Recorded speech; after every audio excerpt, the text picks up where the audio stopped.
En 657 avant Jésus-Christ, guidés par un oracle de Delphes, les colons de Mégare découvrirent son site et le dédièrent à leur chef Byzos. Ainsi naquit la ville de Byzantion. Plus tard, en 324 après Jésus-Christ, elle deviendra la Nouvelle Rome. Le 29 mai 1453, après 53 jours d'une résistance acharnée, elle se rend à Mehmet le Conquérant. Tandis que l'Europe voit la fin du Moyen-Âge, Istanbul devient la capitale de l'Empire ottoman. Le 29 octobre 1923, avec la proclamation de la jeune république laïque d'Atatürk, Istanbul s'engage dans l'ère des temps modernes, au sein du premier État de l'islam, à vouloir trouver son pas dans le XXe siècle. Au fil du temps, Istanbul a accumulé un patrimoine historique d'une très grande richesse et d'une surprenante variété. Ce patrimoine appartient désormais à toute l'humanité. Il s'agit aujourd'hui de mobiliser la communauté internationale pour assurer sa préservation, sa mise en valeur et ainsi le faire revivre. C'est pourquoi, à la demande du gouvernement turc, l'UNESCO est aujourd'hui engagée dans une campagne internationale de sauvegarde des quartiers historiques et des monuments d'Istanbul. La tour de Galata que nous voyons ici domine la mer de la hauteur de ses 120 mètres. Elle est tout ce qui reste des remparts que la colonie génoise avait édifiés au XIIe siècle pour aider à la protection de la cité. Tour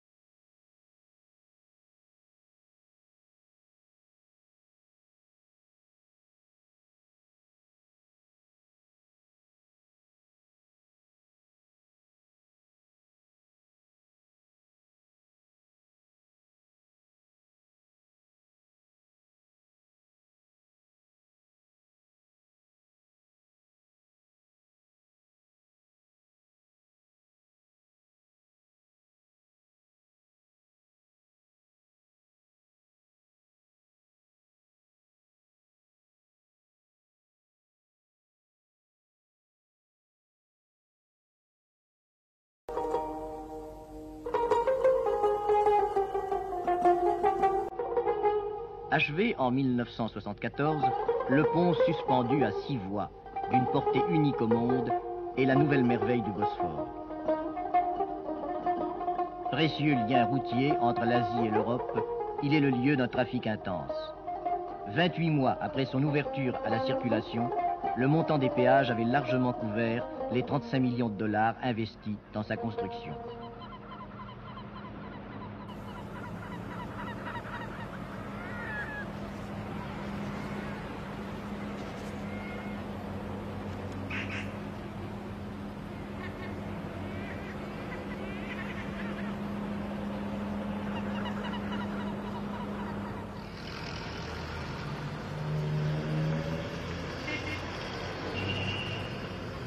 Intériorité de l'islam, tension du minaret lancé vers le ciel, douceur arrondie des coupoles.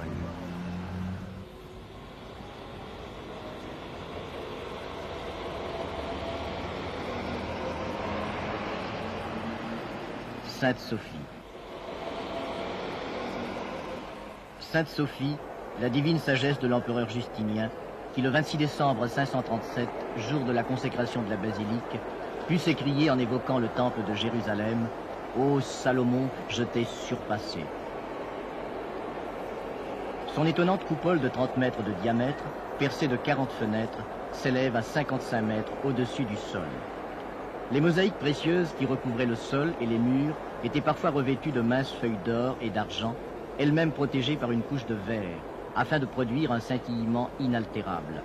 Le choix des couleurs tenait compte de la perspective. Les fonds s'harmonisaient avec l'éclairage. La schématisation et le hiératisme des personnages s'adaptaient admirablement à l'espace incurvé des voûtes.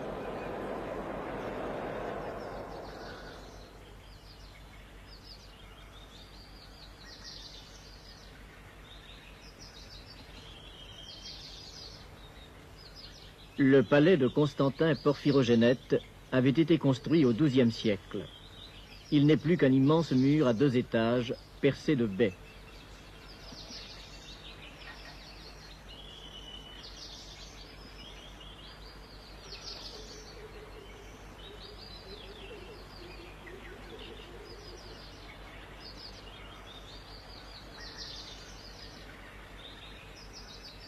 les incrustations de la façade donnent une bonne idée de ce que pouvait être la polychromie extérieure des édifices byzantins.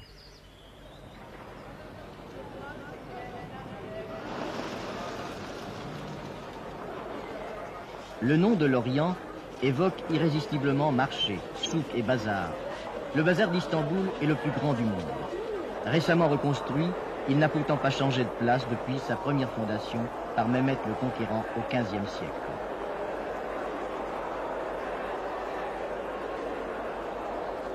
C'est une ville dans la ville, avec ses 18 portes, ses rues, ses places, ses mosquées et ses milliers de boutiques groupées par quartiers spécialisés.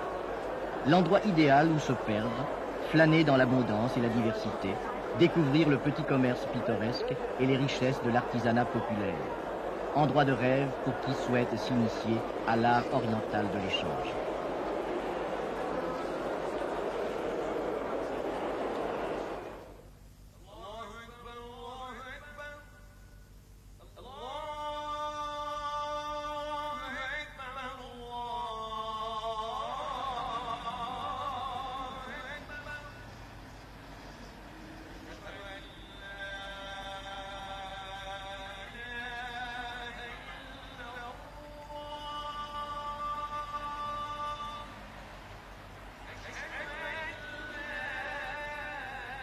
Construite sous le règne de Soliman le Magnifique au XVIe siècle, la mosquée de Solimaniye marque un des sommets de la civilisation ottomane.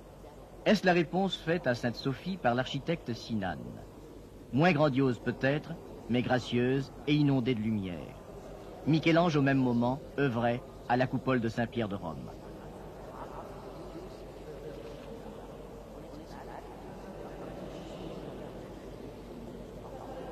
La mosquée de Soliman et les nombreux édifices qui lui sont adjoints constituent l'un des ensembles d'architecture sacrée les plus remarquables du monde. L'existence et la beauté de ce complexe monumental a inspiré à l'UNESCO le projet de le restaurer, d'y établir et d'y faire fonctionner un centre culturel islamique qui permettrait aux étudiants et aux chercheurs, comme aux fervents de l'islam, de se retrouver dans un lieu accueillant et équipé pour répondre à leurs demandes.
M. Sedat Aki Eldem, un des plus grands noms de l'architecture et de l'urbanisme en Turquie, nous donne son point de vue.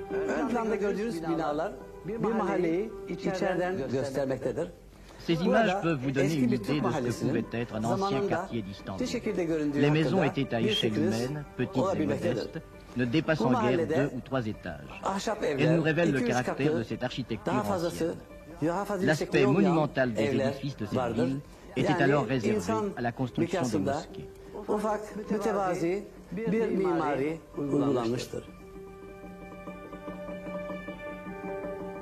Ces maisons de bois sont d'une grande variété et décorées par une imagination féconde.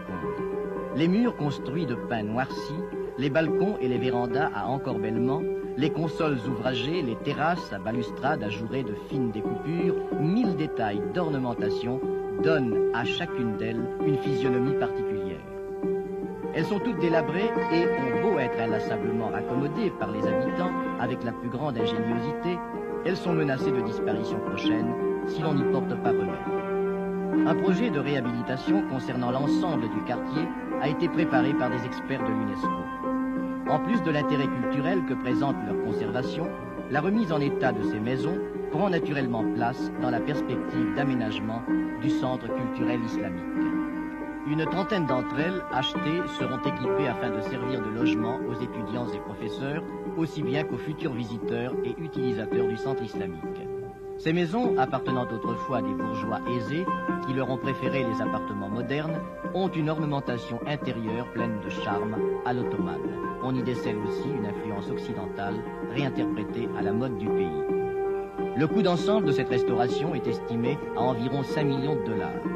Monsieur Ahmed Ertoug, architecte et directeur adjoint à l'Office du tourisme, nous livre quelques considérations sur l'intérêt de ces maisons de bois. Istanbul est un musée de plein air dont les œuvres architecturales appartiennent à diverses civilisations. Des monuments de l'époque byzantine et de l'époque ottomane se côtoient, se superposent et embellissent la ville. Malheureusement, la spéculation montante et le développement anarchique des villes durant ces dernières années ont abîmé cette harmonie architecturale. Quand la ville moderne se développe de manière désordonnée, les valeurs historiques importantes, comme cet hôtel particulier à l'intérieur duquel nous sommes, deviennent plus difficiles à percevoir. Notre but, c'est de faire revivre les œuvres historiques, les espaces anciens des villes, dans le cadre d'un plan de réhabilitation.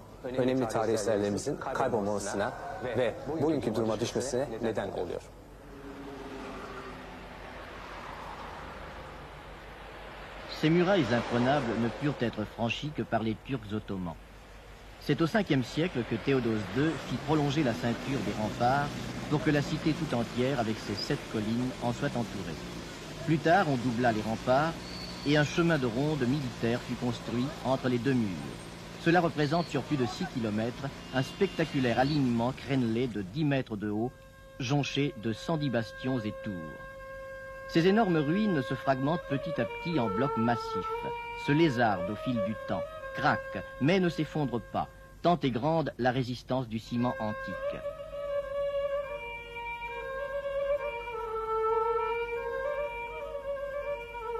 Elle représente actuellement le seul ensemble de cette importance subsistant encore en Europe. Aussi entre-t-il dans les projets prioritaires de la campagne de sauvegarde de préserver ce qu'il en reste, d'en aménager les abords et les défendre contre les industries voisines à la recherche de terrains libres pour créer un parc archéologique et des espaces verts bien évidemment destinés à améliorer la qualité de vie des habitants d'Istanbul. Cette partie du projet coûtera environ 5 millions de dollars.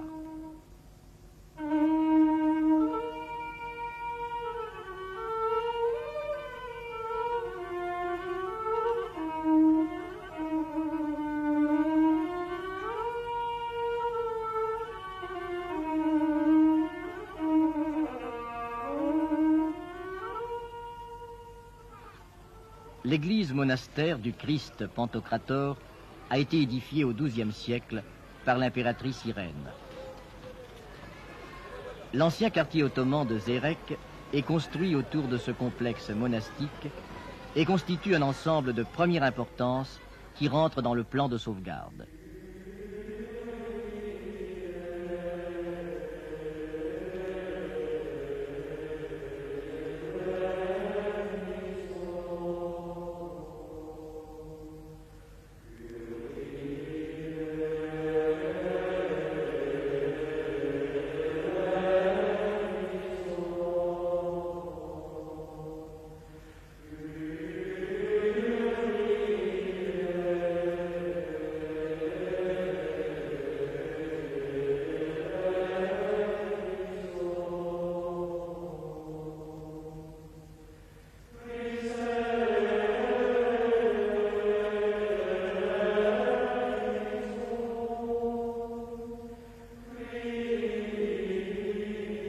Son abside est encore recouverte de très beaux marbres et elle a conservé des fragments de vitraux historiés faits de verre peint à l'émail.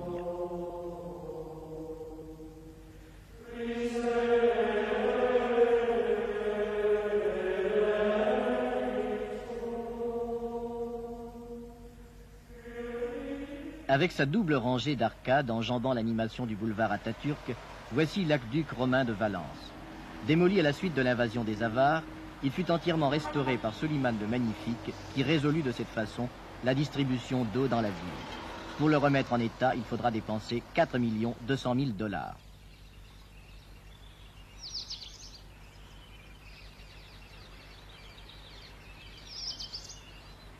L'enceinte fortifiée du palais de Topkapi s'étendait sur 7 hectares, l'ensemble des bâtiments constituant une véritable ville dans la ville.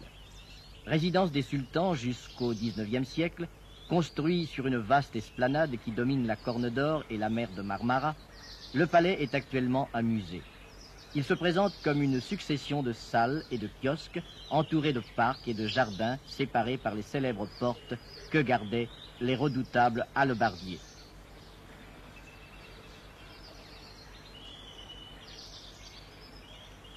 Les premières constructions datent du XVe siècle. Les souvenirs historiques côtoient les collections d'objets d'art, les bijoux et les saintes reliques réunies par les sultans successifs. Il est prévu de dépenser 25 millions de $ pour remettre le palais en état et améliorer la conservation et la présentation de ses collections.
Je me trouve devant un panneau qui représente Istanbul.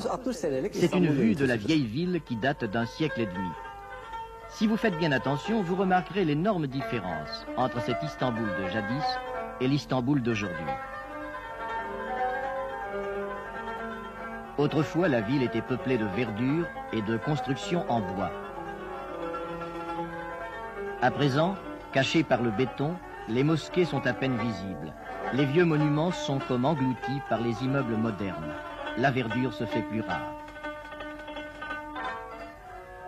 Tant pour la restauration des monuments que pour la revalorisation des quartiers historiques dans le cadre de la campagne internationale, il faudra dépenser environ 108,5 millions de $. Si le gouvernement turc s'est engagé à verser plus de 30 millions de $ pour commencer la mise en œuvre de cette campagne, qui durera près de 10 ans, il reste encore des fonds importants à réunir. L'UNESCO invite instamment la communauté internationale à fournir les ressources matérielles et humaines indispensables pour que la Turquie puisse conserver pour l'humanité tout entière ce patrimoine historique et soit à même de le faire revivre dans un monde moderne.